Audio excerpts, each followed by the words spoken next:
Hello! Tonight I'm going to do some of these Pathfinder deep cut miniatures. These are fire elementals, I think medium fire elementals they're called. If I remember correctly, from their wave 5. I don't really follow the waves, but that's what is noted on the box. And they're that kind of clear plastic stuff going on, which means that whatever you spray them with, if you get some transparent coloured paint on there, it should shine through. You know, you point a torch through it and get some transparency going on. So I thought I'm going to try some inks on this out of an airbrush, and these are actually also primed. I think they're primed with some sort of matte spray, probably. You can see areas, actually looking at it closely, I can see areas that aren't fully primed, but I think I should just go straight on with some of these inks, and I'll show you what I mean by those. I've got these Greenstuff Wild Intensity inks. They do candy ones and these intensity style ones, and I'm going to use a mix of the two, and I'll show you. In fact, I'll go through the process of finding the colours I'm going to use and test them out before I get stuck in. So what I shall do is go down to the subject matter before us and get a closer look at these items before I start work on them. Right, so I have stuff here before me. I have a sheet of blotting paper which I'm going to try these intensity inks out on before I paint with them, and then I'm going to zoom in so you can see those colours in use. I've also got the models themselves. Yeah, so I'll show you some examples of those that I've got on the Raspberry Pi. If I just switch over. Right, so yeah, you can see price wise they're around the sort of $5, $6, some places more expensive on Amazon, £5 Goblin Gaming, so various sites have them at different prices. This isn't a sponsored video, by the way, I'm just showing these off. And you can see clear style. They come with black bases, which I haven't used. I'll talk about that in a moment as well. And here's someone just looks like they've just literally put an orange ink over the whole thing. So that's one option. You could just paint on an orange ink. But the other option, of course, is to airbrush them, which is what I was planning to do. So yeah, I bought 2 sets. You get 2 in a pack. So that's very reasonable as far as I'm concerned. You know, anything between the $5 and $8 mark for 2 models, pre-primed with bases, is quite good. So now I'll shoot back over to the close-up, and we'll check out these models first of all before I start on the paint, just to give you a good view of what they look like. So yeah, close-up you can see that I've put it on an acrylic base. This is from TT Combat. And the model itself, I think their primer spray has kind of missed some of that center there, because the rest of them look quite matte.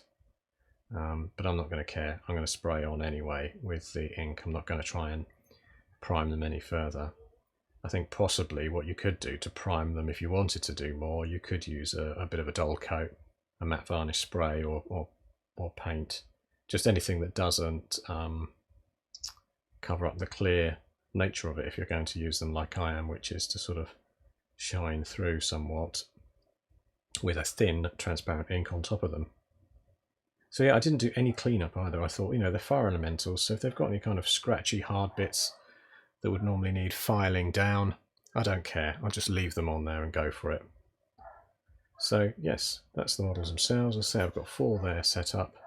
These are the intensity inks from Greenstuff World. And I'll just drop them out on this sheet so we get a view on the different colours before I pick them. Yes, so this is Sanguine Red. Oh, I'd better give it a shake actually. Let's put a drop on there. So that's a kind of a nice red colour.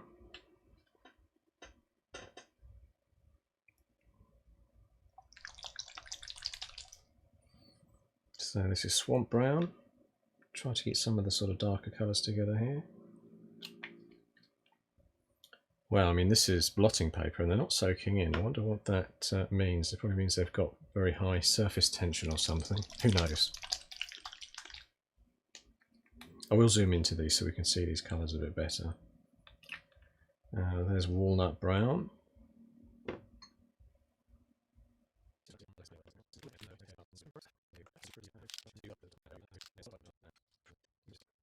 So very vibrant. I think I'm going to draw a brush through so we can see them in action.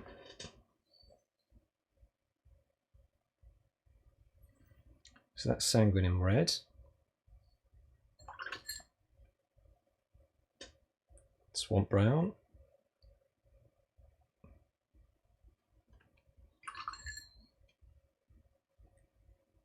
Walnut Brown. Ah, the Walnut Brown has a greenness to it, but it's nice and dark. Sepia Vitus. Yeah, a browner shade than the green that's in the walnut.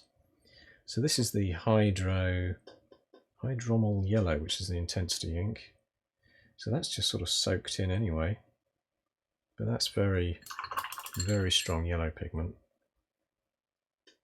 So amber orange on the left of these two blurred together ones. That looks like a good candidate for the sort of primary colour on there. And on this side, ruby red. And then finally this crimson magenta. So let's go into those even closer to get a good old look. So Greenstuff World intensity inks, and we have from left to right, we have the Sanguine Red, Swamp Brown, Walnut Brown, Sepia Vitus, and then the Hydromal Yellow, Amber Orange, Ruby Red, and Crimson Magenta at the end. Well, I think straight away, if I'm looking at this, I'm going to basically base it with the yellow from the airbrush, then go on with some of the amber orange to darken certain areas, and then probably use some of this Sanguine Red to darken even further. Before nearer the top, I may use the browns, the Swamp Brown and the Walnut Brown, you know, in that way that you get with flames where they're sort of dark on the top. So we'll start with that Hydromal Yellow. Okay guys, that's what you're going to get. You're going to get some of this yellow on you initially, and I've already got it all over my fingers. It's worth mentioning about this stuff. It's sort of interestingly sticky and goopy, even though it's quite, obviously it's thin because it's an ink. It's not like a strong pigmented matte paint or anything, but it has sticky stuff. I get it all over myself. Okay, well, just zoom back out. Right, so I'm going to go over now to the airbrush in the corner there, and I'll be able to show some zoomed in action of the airbrushing using the first choice colour, which is Intensity Ink Yellow, or Hydromal Yellow as they call it, which is one that comes with an agitator in there, so there must be a reason they need that mixing up with a pigment in there. I will be thinning it down, which I'll show you at the airbrush booth before I stick that onto these little fire elementals. Now this will be the first coat, and then I'll layer on the principle that essentially when you're airbrushing you start with your lighter colours and build up to the dark, because with airbrushing you're going on with subtle layers. So if you went on dark straight away, it's very hard to go over dark colour with a lighter one with an airbrush. Well, that's the general theory anyway. So okay, let's get on with this. And I'm using a Iwata HBC Plus. I have an airbrush booth around here which I'm filming in, so that's going to come on soon. It's going to be very noisy, but just before I do that and turn on that rather noisy situation. Okay, so here's the Intensity Ink Hydromal Yellow. Give it a good old shake. It's got an agitator in there which is allowing me to shake that up nicely. I'm getting it all over myself, but let's get it into the airbrush anyway. So I'm going to use some flow-in prover first of all, Vallejo, and that goes into the top of the airbrush. Just a few drops to keep things running, and it kind of thins down the ink. And then I'm going to drop this in, and because it's in a nice pipette like this, it means it's quite easy to drop in. So that's probably going to be enough for the whole lot. And because it's a very thin ink, it is already very well diluted.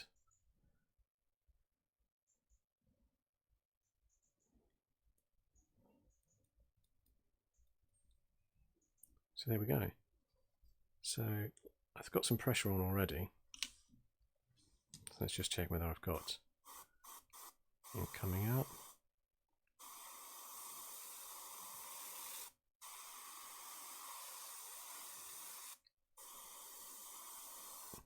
Yep, so I have some very pale coloured ink coming through. I'll just put the lid on top. Pop that out of the way while I turn on the noisy extractor, so get ready for it.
So what I'm noticing is it's going on obviously very pale, it's retaining the transparency. I deliberately mounted these on the bases because I don't mind that there's going to be some overspill onto the base, because that's only going to make it look like the sort of heat from the elemental is heating up its surrounding area. And that's a very subtle layer that's gone on. So rather than keep going on that one for now, I'm going to work through all of them with a kind of subtle layer, then go for a second pass afterwards. So may well speed up this section.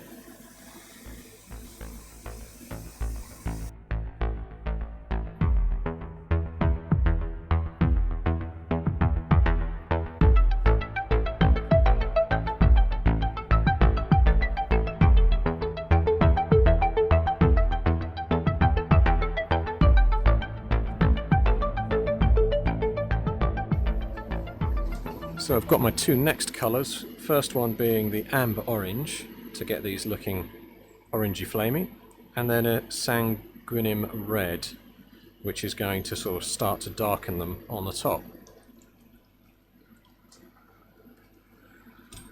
So loading them up again with a bit of airbrush flow enhancer just first of all.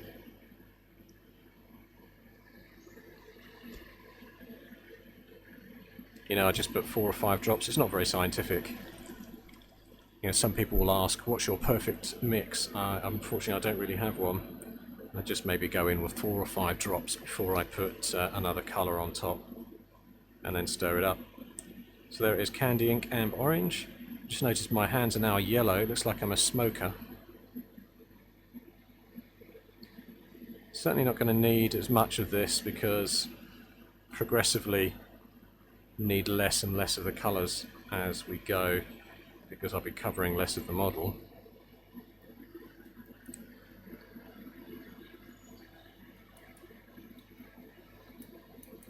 Okay, hit me with a transparent orange please. Let's see how this looks.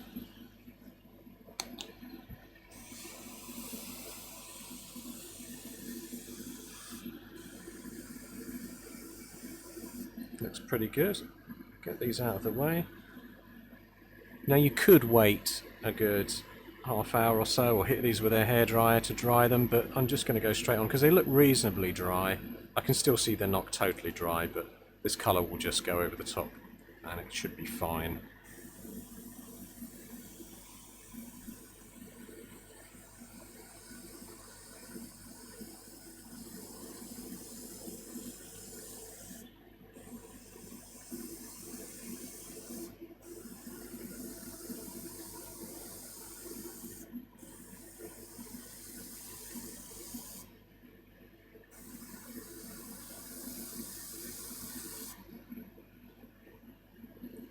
because these are transparent, it's quite subtle really.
Right, so I'm going to let those dry for a bit. I can feel some areas are already quite dry, but I'm going to let them dry a bit further before I put on the next colour, which is darker again, the Sanguinem Red, which I'm going to put from the top down. And then I'll even use the browns as well to darken it. That would actually be probably fair to go already, wouldn't it? It does look a little bit hotter towards the top, but yeah, I want to keep going with the shading to sort of darken the little creature up towards the top.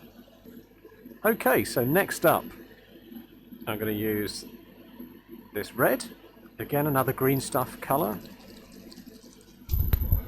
bit of flow enhancer. Oops.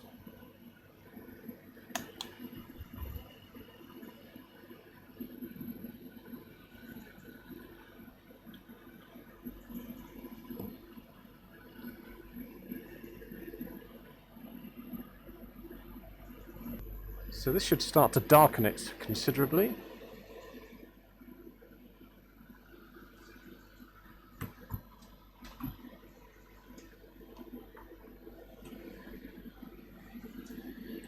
Just stir that with a cocktail stick. It's my typical process.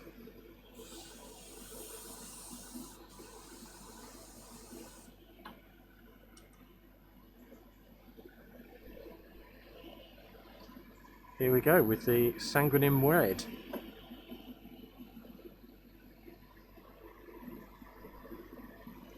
Gonna move the other guys out of the way. Oh!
So there you go.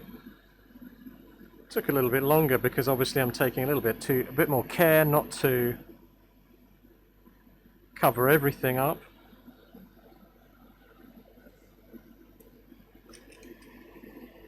Just clear that out. Bit of the old, don't need much this time. Pipettes, single-handed opening, very useful. You know, if you're in a hurry.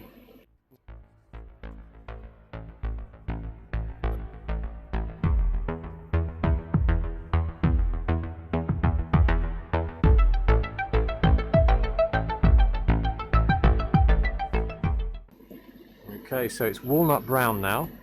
Whoops. It's now Walnut Brown,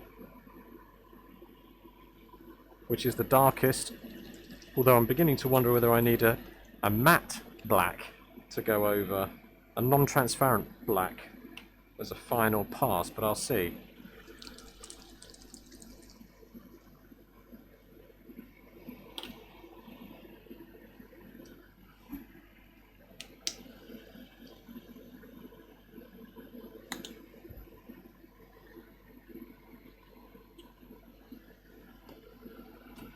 So this has a bit of greenness in it, but it's still very dark.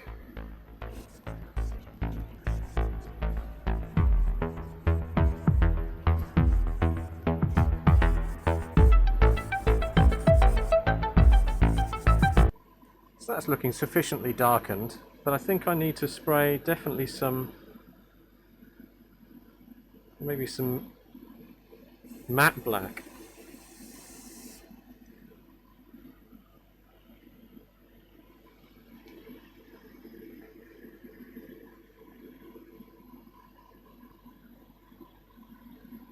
Just to pick out the sort of very black areas.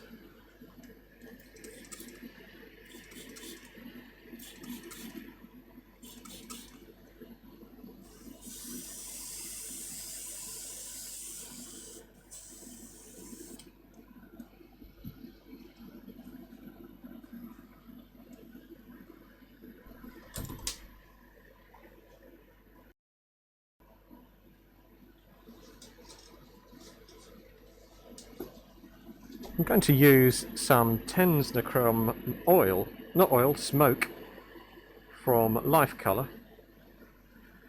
So it's still thin, because I'm a bit nervous about going over the matte black. And this stuff has a sort of transparency, but it's quite filthy. Smoke. If I thin that down, I use that as a kind of a smoky haze over the top of the models. So here we go.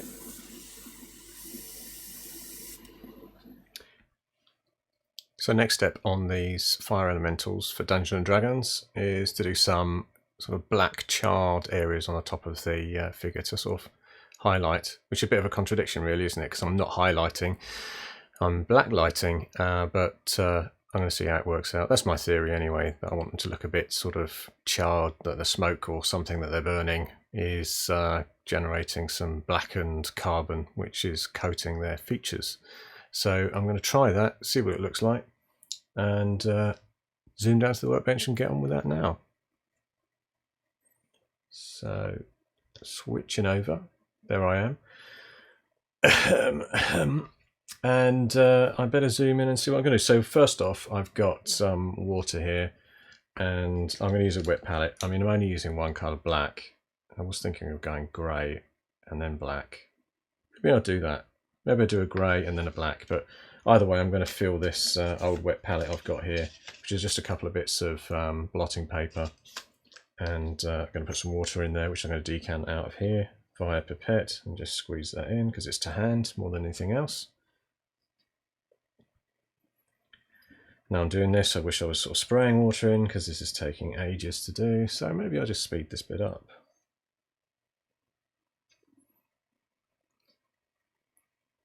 So yeah, just put a bit of moistness in there, don't want too much. That soaks into the blotting paper okay. Put the old, just like standard clean water out of the tap, nothing special. And this is tracing paper. It will curl up like one of those strange fish initially that you put on your hand that comes out of a party cracker, Christmas cracker. And all I do is sort of just twist it around the other way. And it tries to do the same curling, it kind of fails when it goes around the other way. So it's now nice and solid on there now. Those were my test colours of these intensity inks, which I used on them. And I'm quite happy really with the result in terms of the airbrush. Allowed them to still be transparent rather than going opaque. But of course the black I'm going to use here now will be an opaque colour over the top of them, so I don't want to put too much on. And I did say I'd go grey first. If I go a dark grey first, mid grey, or maybe a green. Yeah, I'm going to use Crickbane base. So I splat 2 lots of these out, Oh, it's not quite grey, but I quite like the idea that it's not as strikingly dark as a black, and still will kind of look like a very dark area on a model.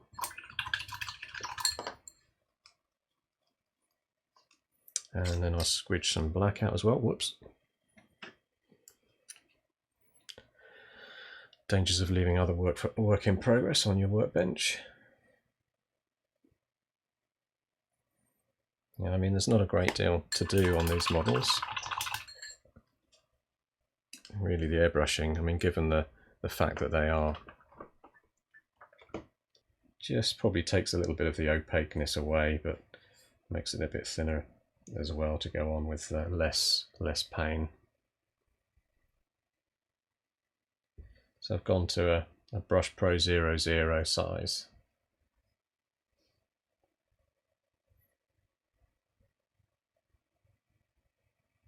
You know, I don't want it going into, you know, even though it's a highlight with a darker colour, I don't want it to head off.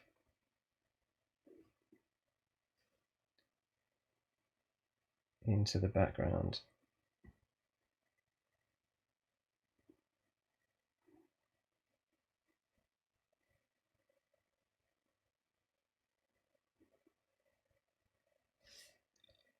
Yes, so contradiction to normal technique.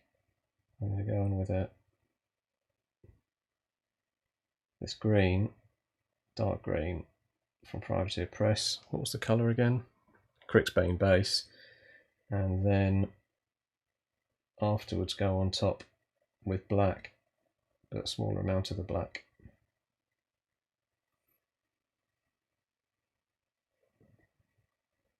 To make it look like sort of carbon burning in there.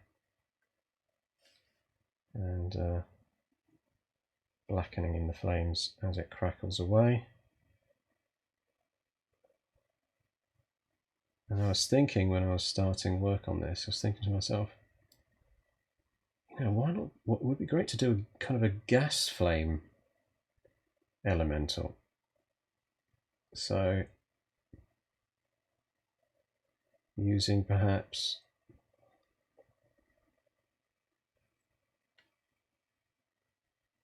blues, and then I immediately realised that would be no good because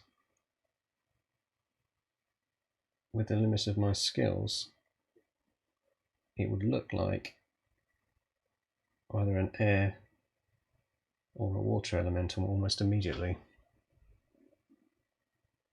And I'd be looking at it, and every time I get it out, someone would say, "Oh, cool, water elemental." I'd have to say, "No, it's an air elemental, of course. Oh, sorry, fire." And then I'd say, "No, it's actually a fire elemental, but blue, you know, like a gas flame." Right.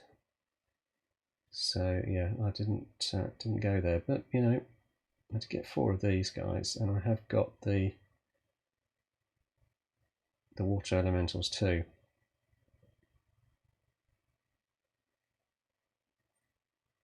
So it's definitely tempting to do a sort of gas fire one, maybe blue too. Maybe blue with some red flames, I don't know.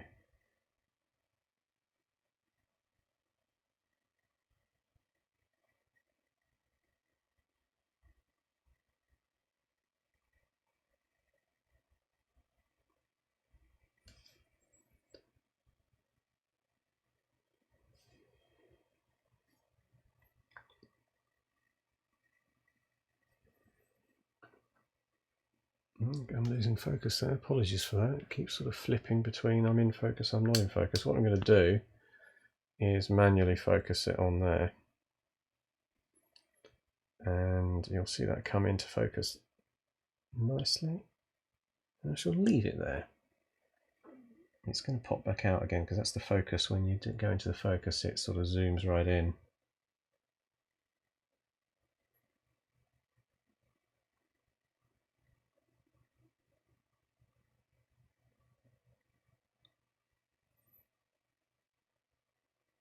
I'm seeing some minor mold lines which I didn't tidy up, which I could have done, but I was just going quick on this.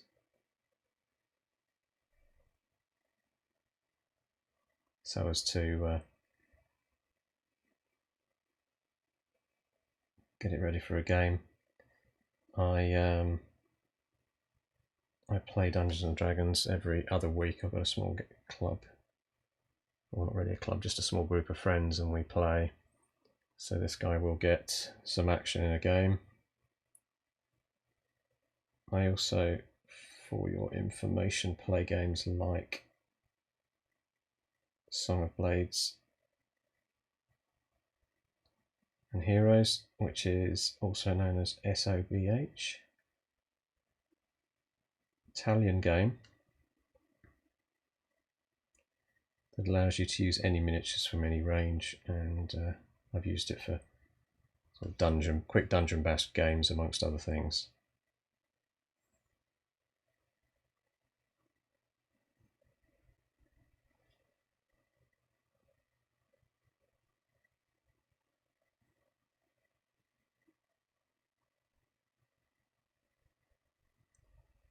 And just to repeat again, I'm using the Crixbane base here because it's not as black as the black, and it means that I can go back on with the black on the very highlighted areas like a real charred charcoal carboned section. And I thought the hand would look good blackened along with, you know, extremities really, maybe the hottest areas. But let's say this isn't being painted for, you know, competition grade or showcase or anything. It's just to get it into a game and also just demonstrate those nice paints from Greenstuff World, which I found very useful.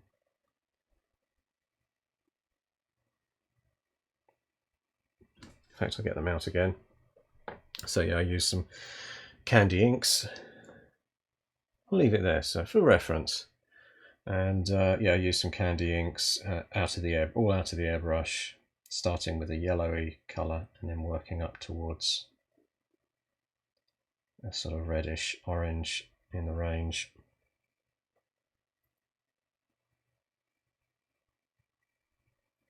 I'm actually not that impressed by what I've done with putting the magenta colour into the crevices there. It looks a bit of an effort. It's alright. It's alright. I don't think it really adds enough for me.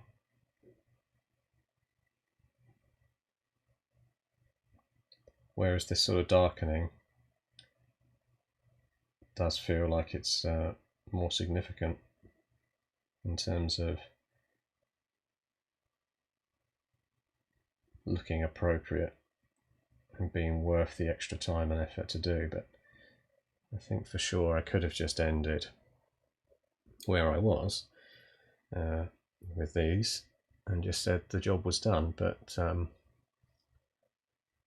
now that I've put on some of those darker patches on that hand and on the face, I'm pleased with that. It's darkened it down another grade, and then the black will really bring that in as well.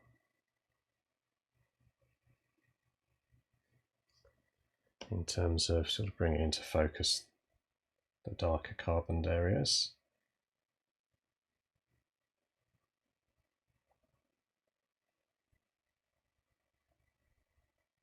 And this Crixbane base mixed with a bit of that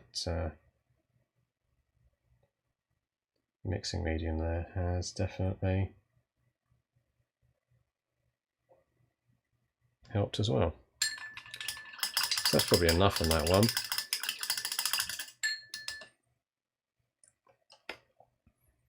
I'll just take a photo here now, which will pause the frame for a moment so you can pause as well. So there it is. Before I go on to the next step, so what I'll do is I'll do the same on all the other models now and come back to that later. Just into the sort of very highlighted areas of the face and a few other tops of flames.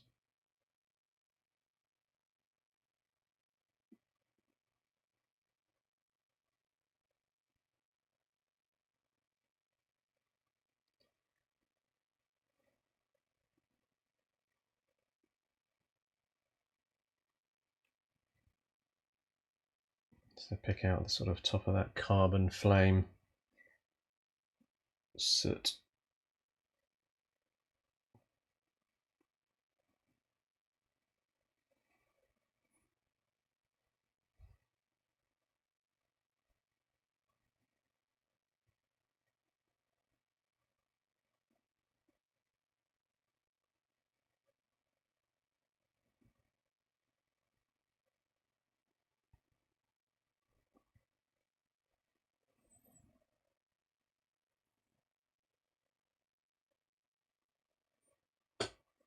It's not a bad effect. It's, you know, it's a tabletop standard I'm going for. You know, and when you're looking at it from a tabletop, he says trying to excuse it for himself, but it's okay.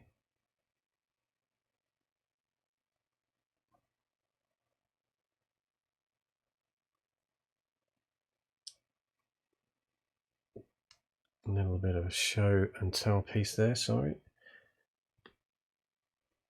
So going back in again.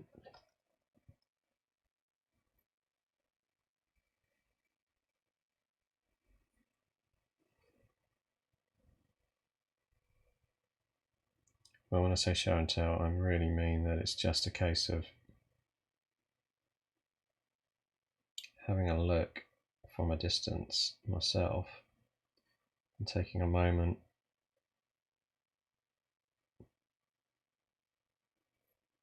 to see how it's looking generally.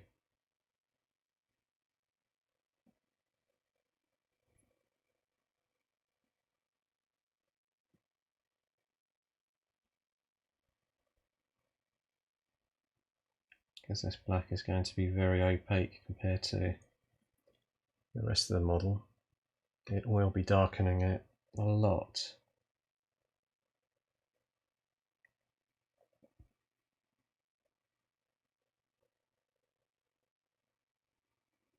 So it's a case of just trying to go easy on it.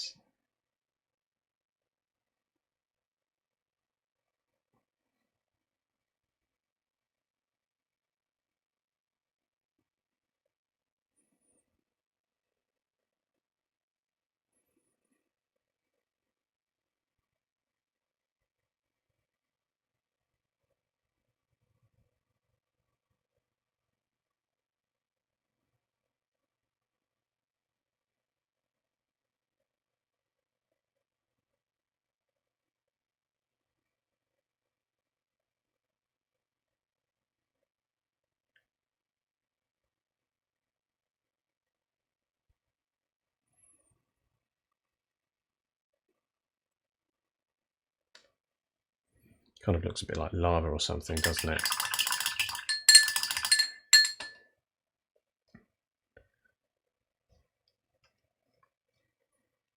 Something tells me there's probably a lava elemental as well somewhere in the rules, or an expansion somewhere in the past in D&D.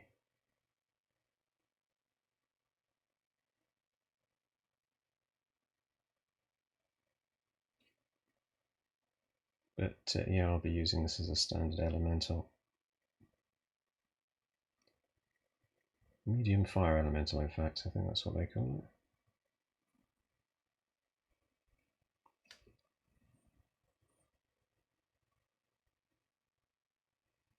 it. That's probably enough.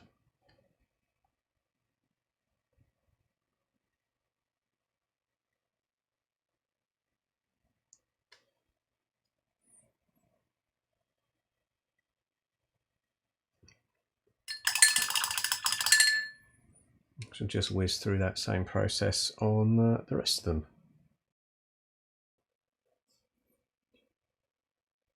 So just a few finishing touches on this one.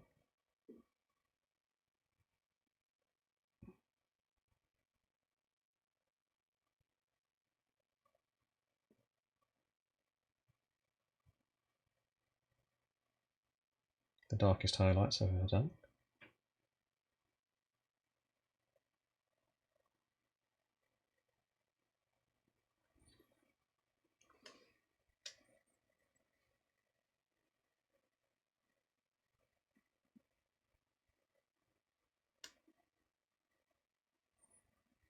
It doesn't necessarily have to blend up if you know how these the smut and stuff forms in fire. It doesn't obviously it doesn't have any blending, it's just black on whatever highlight that you've got through the flames.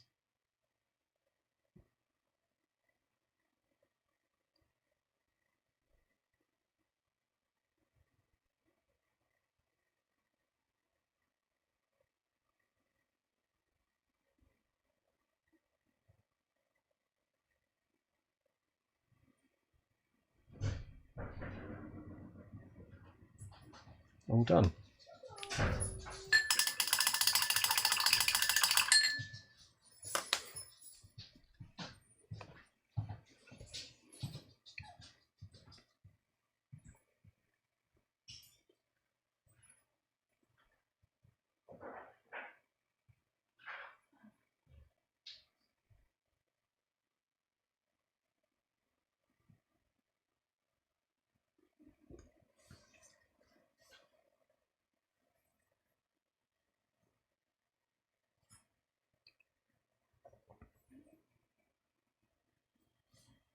So here they are at a sort of tabletop height,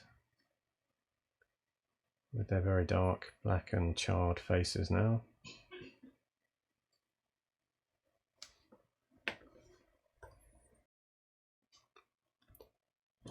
Yeah, so just putting them down on a cobbled style floor there and having a checking of them out. Yeah, just put them on a cobbled floor to check them out there. And yeah, I'm quite happy really in terms of what they are for the game.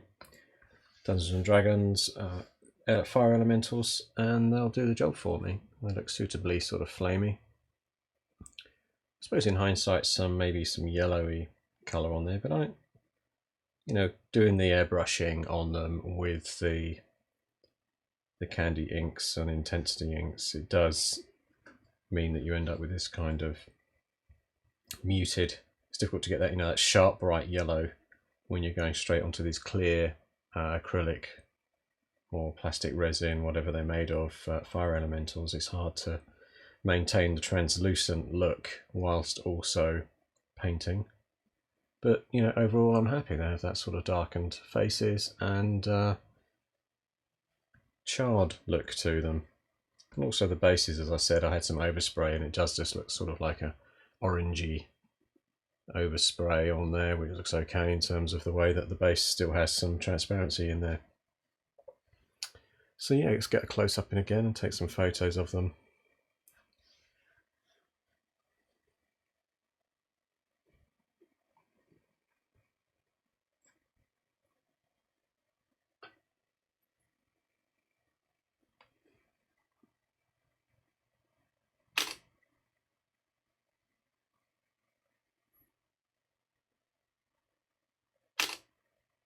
Not bad. Yep, I'm quite happy. I mean, this has been done really rather quickly, so they're just quickly airbrushed, and couldn't be an easier model to do really when it's just a sort of fire elemental. So good stuff. I'm pleased with those. Just switch back out to the view of me. There I am. So great. Thanks very much for listening in. This has just been a very quick sort of overview of these fire elementals for Dungeons and Dragons. I think they've gone okay for me, tabletop standard, and I'll be happy to get them to a game soon. So thanks for listening, and I'll see you around. Oh, and a subscribe would be brilliant, of course. Thank you. Bye.